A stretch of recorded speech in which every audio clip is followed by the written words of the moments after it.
Once a month, we like to make sure and recognize some members of our church who volunteer and do some of the hard work that it takes around here to help us be the church that we are.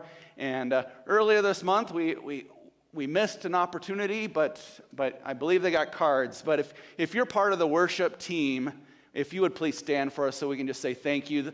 Let's remember those who are on stage, but also those who hide behind us running the tech stuff. If you would stand real quick where you're at, and let's just give you some acknowledgement. Thank you. We have some others who aren't here today who fill in. Yeah, Pastor Mike, stand too. All right, thank you so much. I just felt like we missed it in the service, and so they got the cards, but I wanted to make sure that we give them that thanks, because we do appreciate all the work that it takes to run our worship services. Those that are online, you can just put a clapping hand in the chat column or something for Pastor Andy and Melissa as they do their work too. And so we're just thankful for that. We continue today on our journey through the minor prophets as we're looking at God in the ruins and looking at what God has to say to us through the minor prophets. I was born in February 20, 1977, and the world was great for me.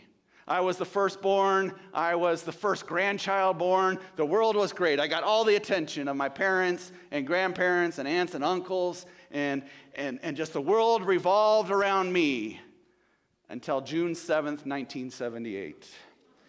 And if you are an oldest child, who's an oldest child in here, right? You feel my pain, right? You know what it's like then as another sibling comes into the picture. And then another and another, depending on how large your family is. You know that pain. You were the center of attention, and now you have to share that spotlight. Fortunately for me, my brother John and I, we get along. We went through all the stuff that we went through as children, and we were partners through it all. We had good times together, times we celebrated together. We were brothers, though. We had times where we fought. We had times where we didn't get along. Sometimes it was knockdown, drag-out beatings that he gave me. But we still got along. And as we got older, we, of course, have become good friends. Of all my family members, he's the one that I'm closest with. Not a week or two goes by where we're not calling each other or texting each other something. We're not celebrating our kids with each other. Last month, we went to Ohio to celebrate his youngest graduating high school, all those kind of things. And so I feel nice that I can have that relationship with my brother that is one where we enjoy being together. And I know that sadly there are some sibling rivalries that go on, and some of you may be in this room where you're not talking to siblings or they're not talking to you. And it could be for many different reasons. But it's sad when families are split, and it causes more problems than we tend to realize, especially at the time maybe. And so, but the good news this morning is sibling rivalry isn't something new with your family. Many of us have gone through it at different times, but it goes all the way back to the Bible. It goes all the way back almost to the beginning of time, where we find two brothers who not only hate each other as their brothers, but they fight in their mother's womb as twins, right? And so Genesis 25, verses 21 to 26 is where we're going to start, and then we're going to end up at today's minor prophet, Obadiah, but we'll get there in a moment. So Isaac prayed to the Lord for his wife. Since she was unable to have children, the Lord was moved by his prayer, and his wife Rebekah became pregnant. But the boys pushed against each other inside of her, and she said, "If this is what it's like, why did it happen to me?" All you pregnant women say amen, right? So she went to ask the Lord. And the Lord said to her, "Two nations are in your womb. Two different peoples will emerge from your body. One people will be stronger than the other. The older will serve the younger." When she reached the end of her pregnancy, she discovered that she had twins. The first came out red all over, clothed with hair, and she named him Esau. Immediately afterward, his brother came out gripping Esau's heel, and she named him Jacob. So what an interesting story. Two brothers who, from the very beginning, Esau and Jacob, they disagreed even about space in their mother's womb.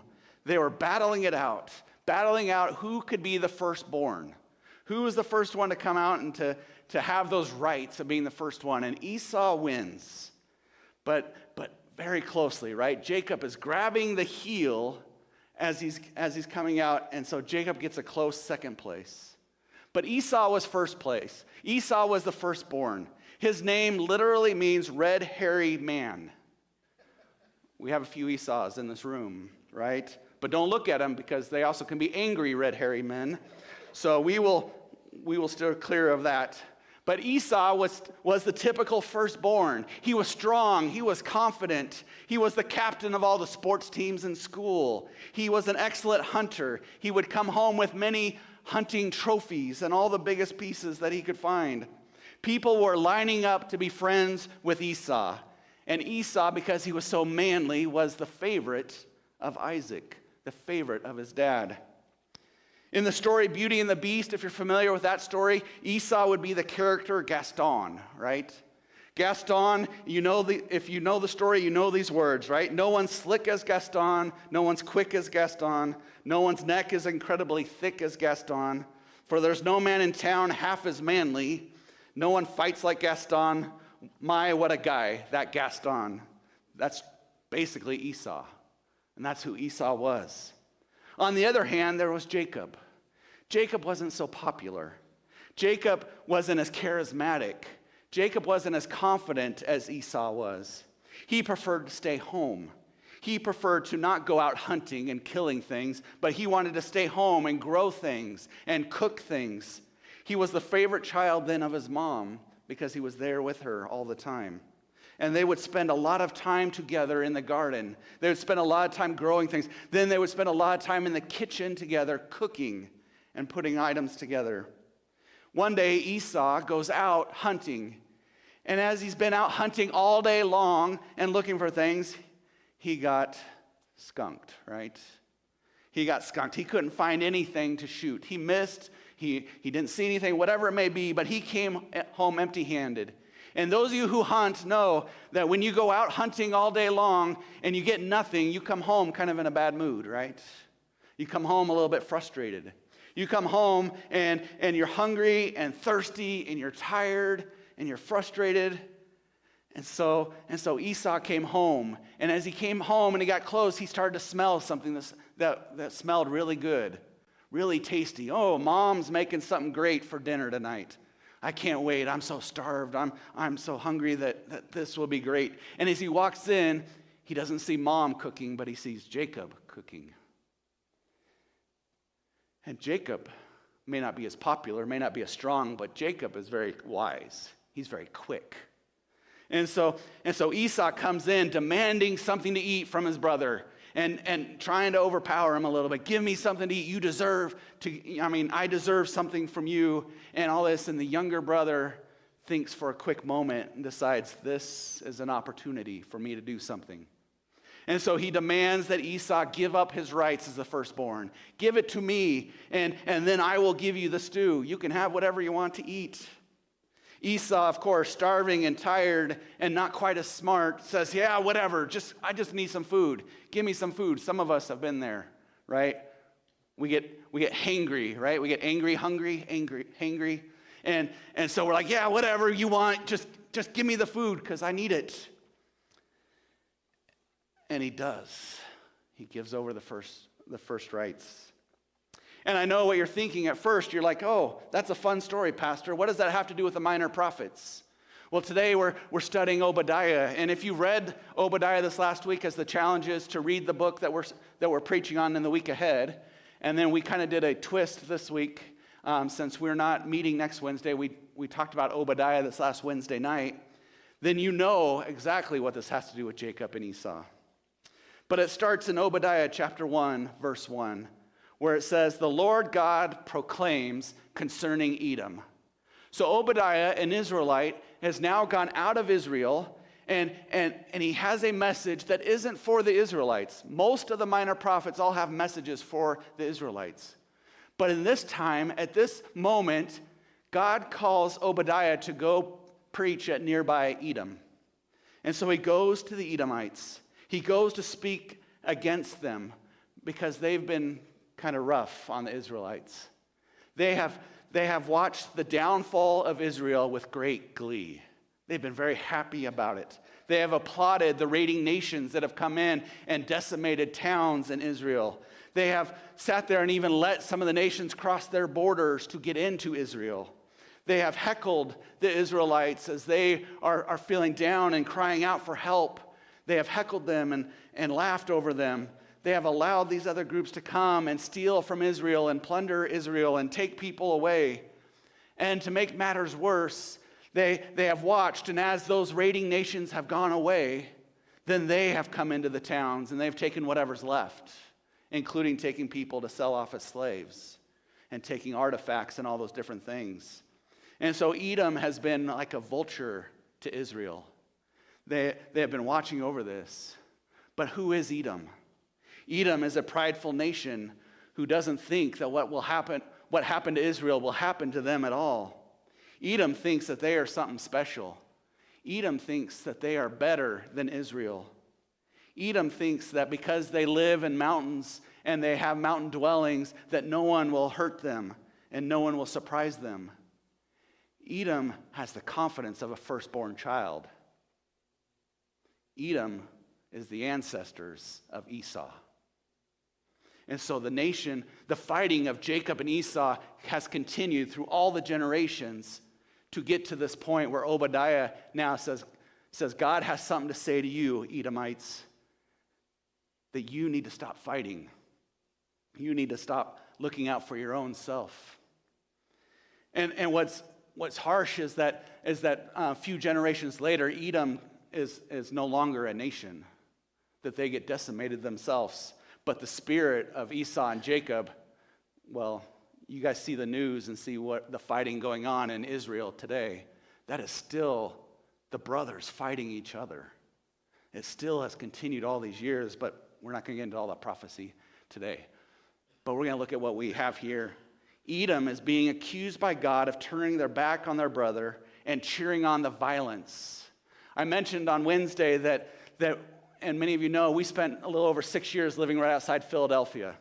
And Philadelphia means the city of brotherly love, right? Phileo is the Greek word, brotherly love is where that comes from. And so Phileo, Philadelphia, is the city of brotherly love. We lived there for a few months, and then we ran into the other side of Philadelphia, right? The city of brotherly shove, right? They're not very, very loving and very helpful there. They're more like, you're in the way, get out of my way. And they're very straightforward and curt with you about everything. And so I wonder if Edom was kind of like this. They were not being the city of brotherly love. They were being the city of brotherly shove. And so Obadiah has something to say to them. And what does God say through Obadiah? Verses 3 and 4 continue. It says, your proud heart has tricked you. You who live in the cracks of the rock, whose dwelling is high above, you who say in your heart, who will bring me down to the ground? Though you soar like the eagle, though your nest is set among the stars, I will bring you down from there, says the Lord. The Edomites are filled with this pride inside of them. They're filled with this pride that says, I can do it all. That says, I have earned everything I have. I have worked hard, and it is because of me that I have what I have. And them as a city, they built their dwellings in the mountainside. They built their places to live inside the mountainside, so that way they were protected up there. And so they lived on high because they lived up in the mountains above the plains. And they had all that. And God is saying, your pride is going to be your downfall, right? This isn't a self-confident type of pride. This isn't us being assured of who we are and having a strong self-esteem. But this is me saying, I don't need God because I did this. God doesn't make things happen. I make things happen.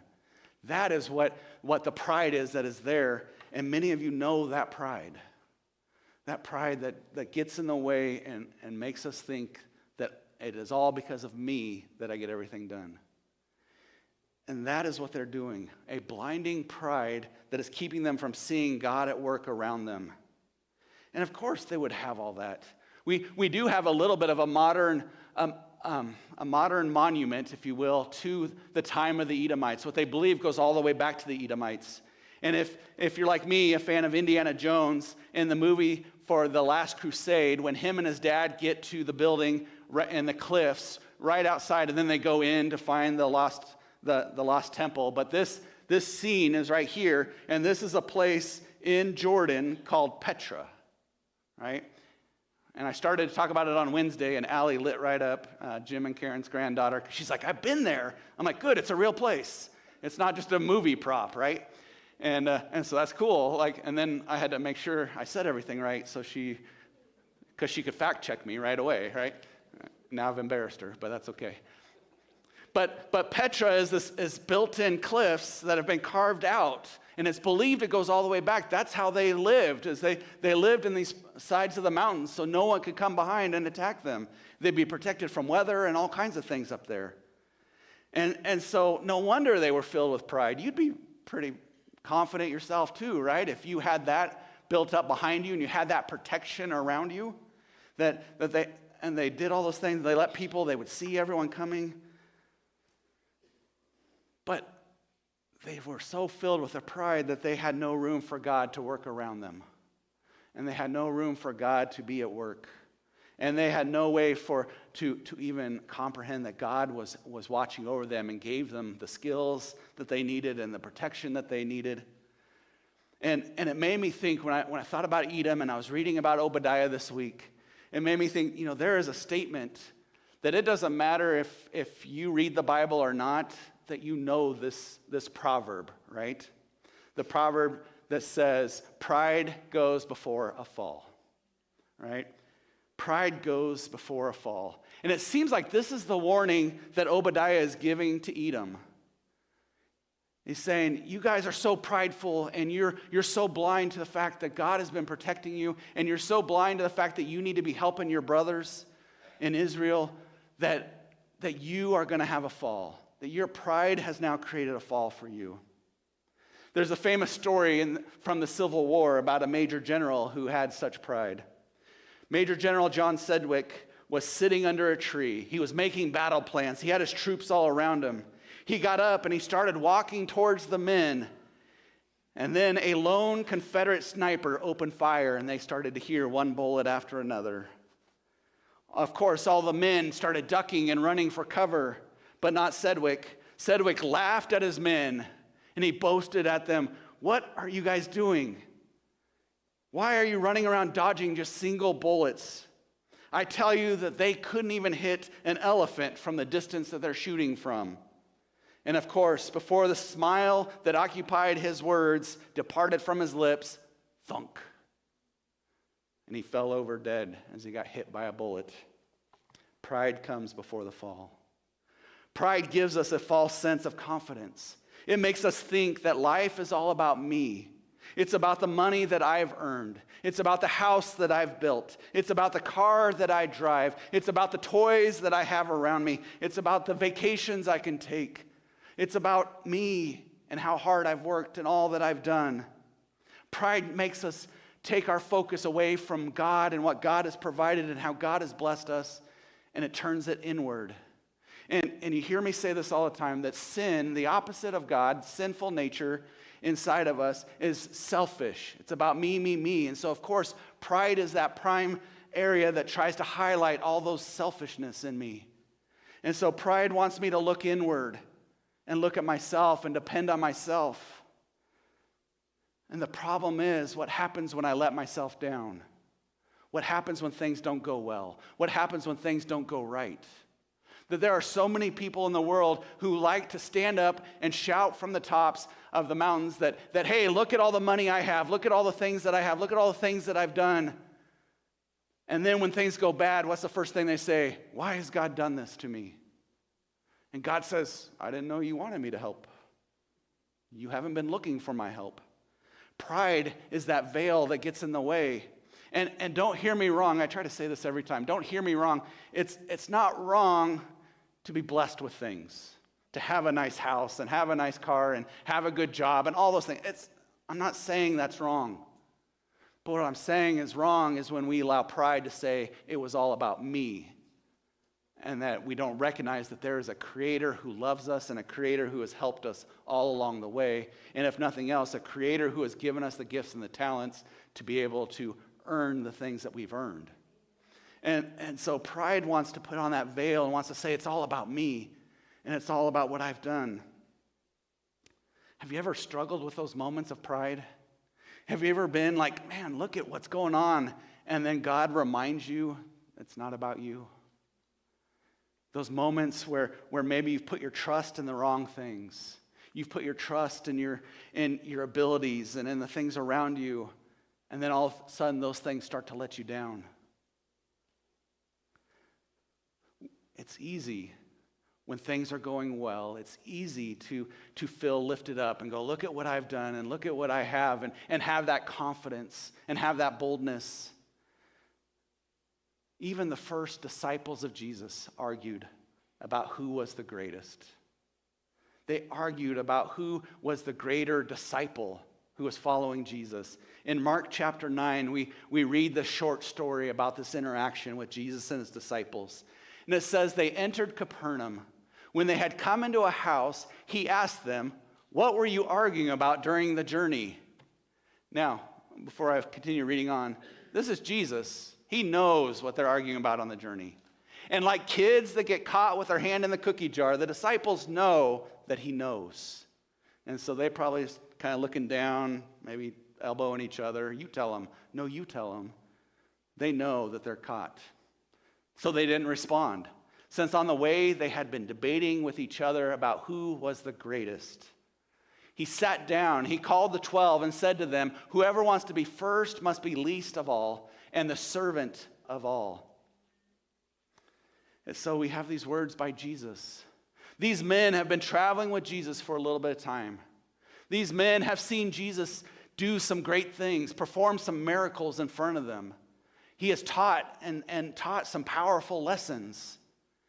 They have been a part of these things. He has even entrusted them to be a part of some healings and some of the miracles that were going on. And so, like any of us, they're like, all right, well, I've gotten to do a few more things than you did. I've gotten to do a few more things. You know, Peter's pretty open, so he was probably one of them going, well, Jesus talks to me a lot more than you guys.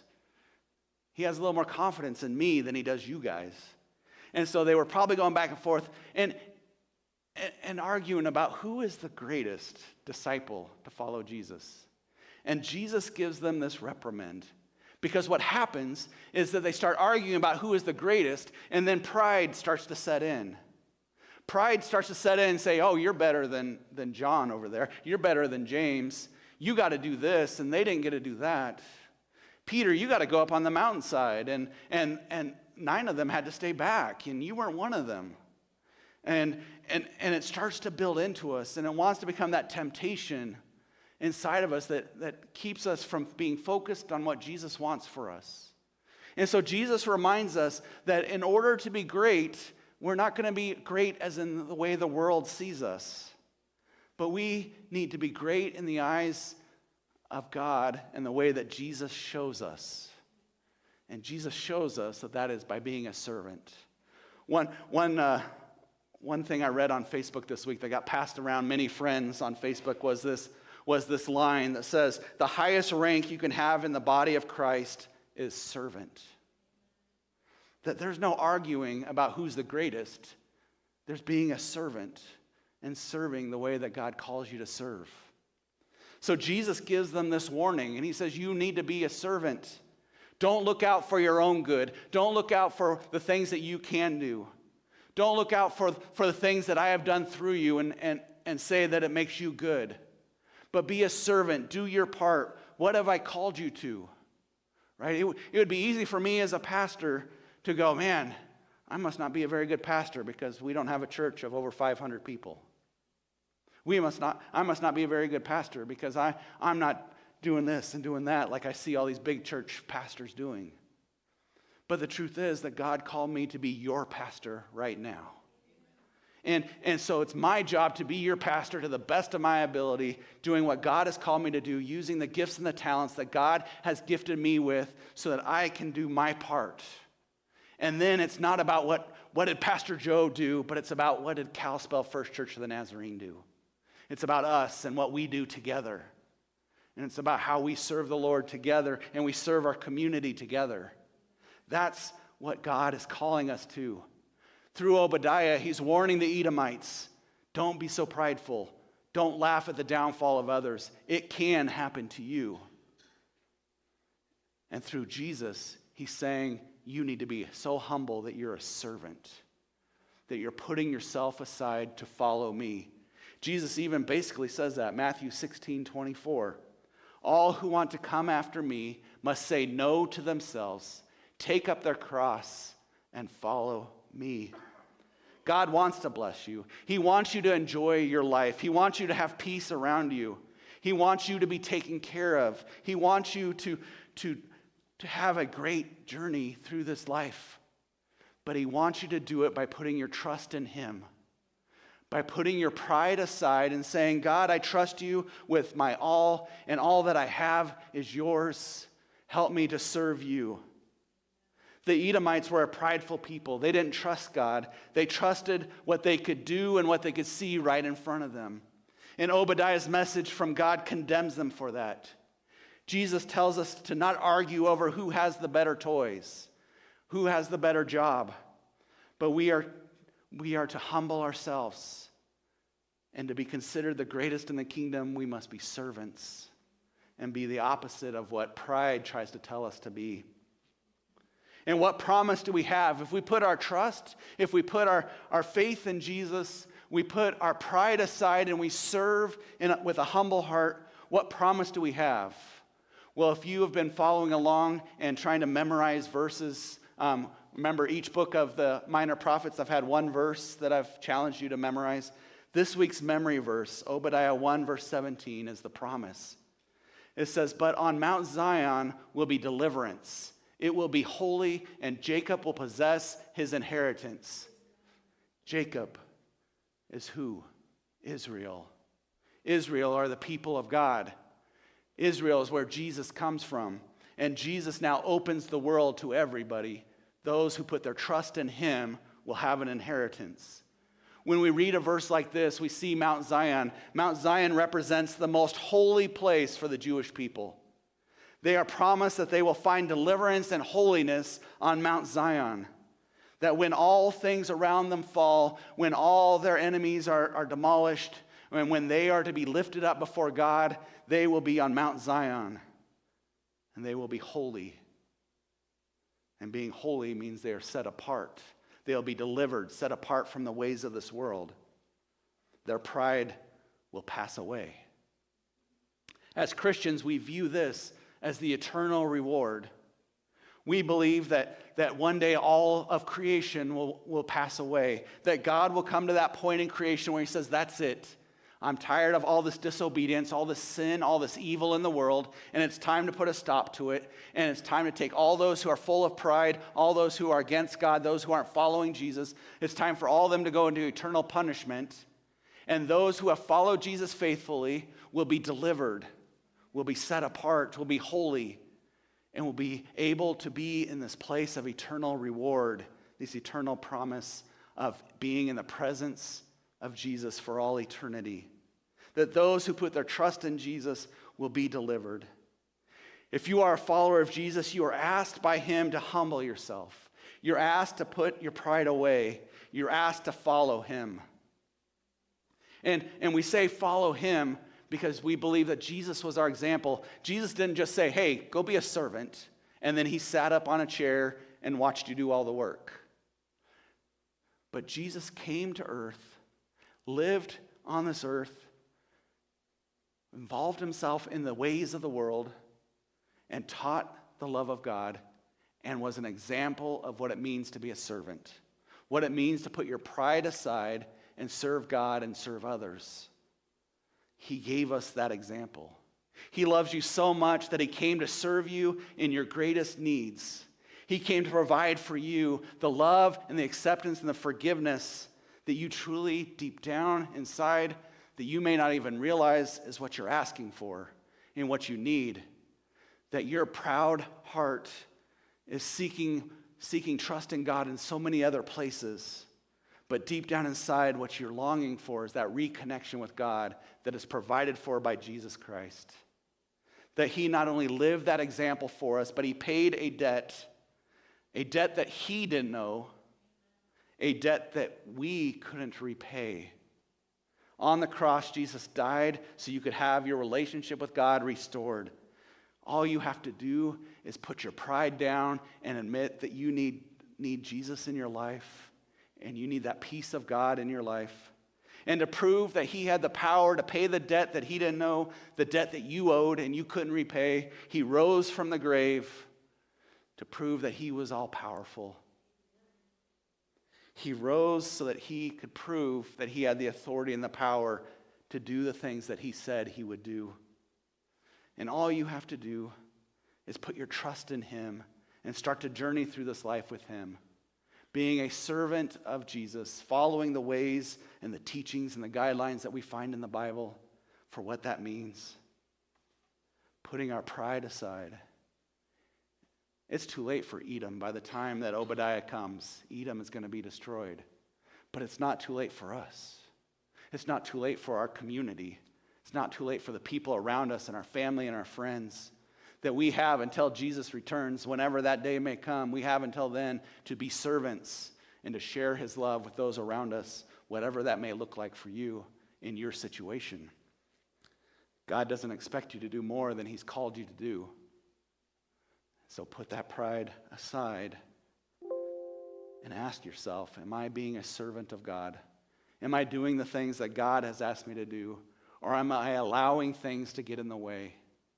Am I allowing my pride to get in the way of truly having a relationship with Jesus that I know he's called me to have? Have I really given my trust to him? Have I really committed myself to fully follow him? It's too late for Edom, but it's not too late for us. And so as we enter into our reflection time this morning, the worship team is going to lead us in a song, and I just want you to take a few moments to reflect on yourself and where is pride in your life? Is there something that you are holding on to that is prideful that you aren't allowing God access to?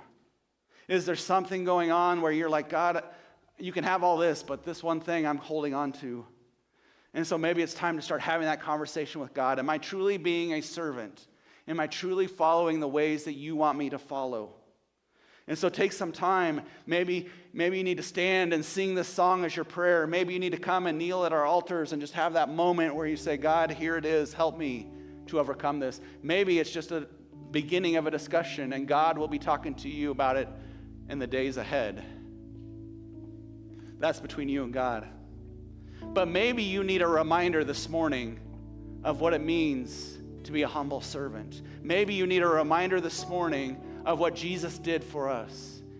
And in the Christian church, we have something great that Jesus ordained, Jesus gave us on the night of Passover meal, the night when he was having his last dinner with his disciples. He gave them what we call the Lord's Supper, communion. And in the Church of the Nazarene, you don't have to participate you don't have to be a regular attender of our church, a member of our church, to participate in communion. When we offer communion, we offer it openly. All you have to do is say, I have put my trust in Jesus, and you can participate in communion. So whether this is your first Sunday or your thousandth Sunday, it doesn't matter as long as you trust in Jesus. But what we have in communion is we have a reminder that was given to us by Jesus on the night that he was betrayed. And at the end of the meal, he took the bread. And as he took that bread, he broke it open. And he handed it to his disciples. And he asked them each to take a piece off of it. And as they took a piece off it, he said to them, this is my body that is broken for you. They didn't understand that. They didn't know what that meant. We do, because now we can look back and we can read about it. And we see that after that, the next day is when Jesus' body was literally broken for us as he was whipped and dragged and beaten and nailed to the cross. His body, he was such a servant that he gave his all for us. And so his body is a representative of that servant, that humble heart. And so we have communion available. And then after he took the bread, he took the cup of wine that was left. And in the Church of the Nazarene, we use grape juice. It's close enough. And we use grape juice so anyone can partake of it. And by the way, our bread is gluten-free. So that everyone, if you have an allergy, you don't have to worry about that either. But he took the grape juice, he took that cup, and he said, this is the blood of the covenant. This is my blood that was shed for you. And drink this in remembrance of me. And so they drank it. And so we drink it as a reminder of the blood, because you know what happens when we scrape our elbows? What happens if we accidentally cut our finger? What happens if something pokes us? We bleed, right? Jesus bled for us as he went through all that he went through in that final day. And so we have communion as that holy reminder of the humble servant that Jesus was and the humble servant who he calls us to be. And so during this song, maybe you need to remind yourself of that.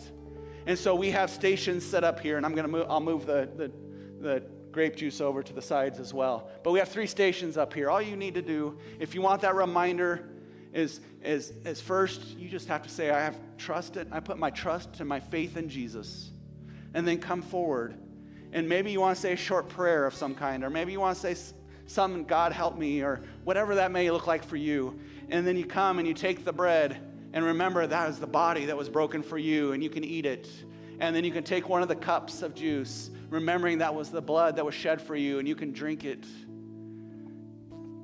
And then you can come back to your seats and spend a few moments in contemplation. What does that mean for me to put my pride aside and to be a humble servant?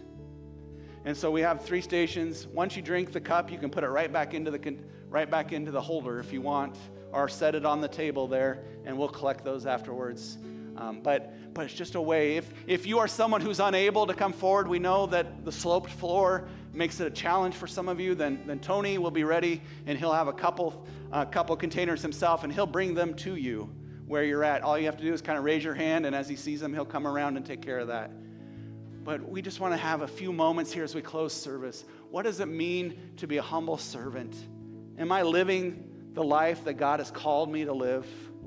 And if you need that reminder, that physical reminder that Jesus gave us, then feel free to come forward.